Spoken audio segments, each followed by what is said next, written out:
္ဂလာပါလူဆောင်ဖြစ်ပါတယ်ဒီနေ့တင်သွားပြီးမှကတော့အတ္တ9မျိုးဖြစ်ပါတယ်ကိုရီးယားစာမှာအရေးကြီးဆုံးအတ္တ9မျိုးပါ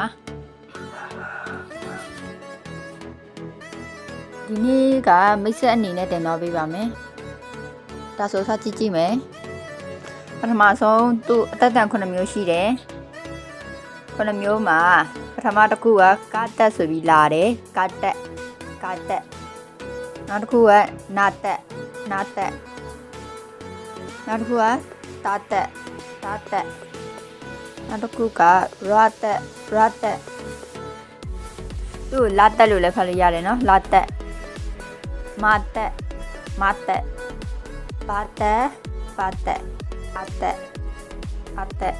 ဒီအတ္တ9မျိုးမှာဘယ်လိုတွေရှိသေးလဲဆိုတာထပ်ပြီးကြည့်မယ်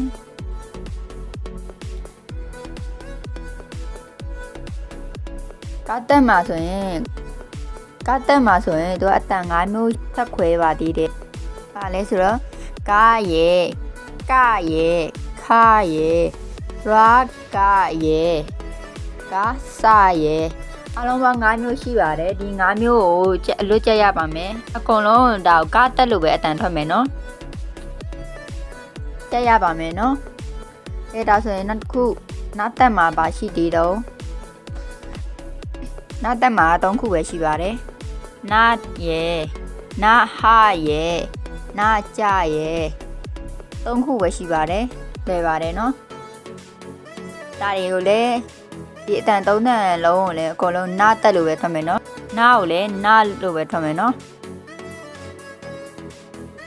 နာဟာကိုလည်းနာလို့ပဲထွက်ရပါမယ်နာကြကိုလည်းနာလို့ပဲထွက်ရပါမယ်နောက်တစ်ခုကတာတက်လေးပါတာတက်လေးခဏကြော်ခဲ့မယ်ရာတက်ကိုထည့်မယ်ရာတက်မှာအတန်5တန်ရှိပါတယ်ရာတရေရာပါရေရာထရေရာဆာရေရာဟာရေဆိုပြီးတော့5တန်ရှိပါတယ်အကုန်လုံးအတန်ပဲထွက်ရပါမယ်ရာပါရာထရာဆာရာဟာ5တန်နော်ဒါလေးအကုန်စာရွက်လေးနဲ့ဘုံလေးနဲ့ရှာရေးပြီးတော့အလုပ်ကျမရပါမယ်မဟုတ်ရောရနိုင်ပါတယ်နောက်တစ်ခုကမမှာ2ခုပဲရှိတယ်နော်2ခုမရယ်ရမရယ်2ခုပဲရှိပါတယ်နောက်တစ်ခု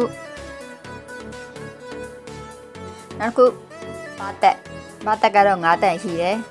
ပါရယ်ဖာရယ်ရပါရယ်ရဖာရေပါစာရေရမယ်နော်ဒါက5တန်နော်အာကတော့တစ်ခုပဲရှိတယ်တစ်ခုပဲဒီမှာတစ်ခုမှတ်လို့ရပါတယ်ပါတက်မှာဆိုရင်ပါရေဖာရေပါတဲ့ဟာပါတက်လို့မှတ်ရပါမယ်မမှာဆိုလဲမပါတဲ့ဟာကို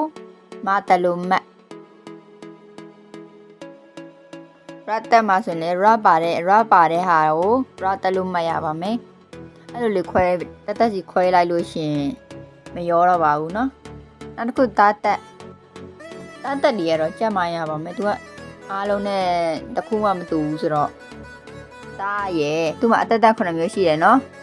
တာရဲ့ခရဲ့ကြားရဲ့ချရဲ့ဒီတန်ရှိပြီเนาะစရဲ့ဟိုင်အလုံးပေါင်းအတ္တ9မျိုးရှိတယ်နော်တာတက်မှာဒါတွေအကုန်လုံးတာလို့ပဲထွက်ရပါမယ်ဒီဟာလေးတွေကိုတော့ဒီတာတက်ကိုတော့တက်ချက်ပြီးမှရပါမယ်နောက်တစ်ခုနာကနာပါတဲ့ဟာလေးတွေရတော့နာတက်ပေါ့ဒါလည်းတူတူပါပဲကပါတဲ့ဟာလေးတွေခါဆိုလဲကောက်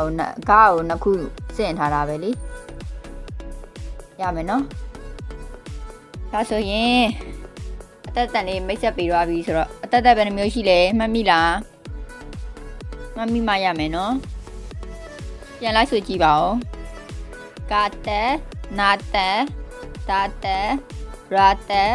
မာတက်ပါတက်အာတက်တယ်နော်ဒါလေးတွေကြည့်ရပါမယ်နော်ဒီနေ့တော့ဒီလောက်ပါပဲ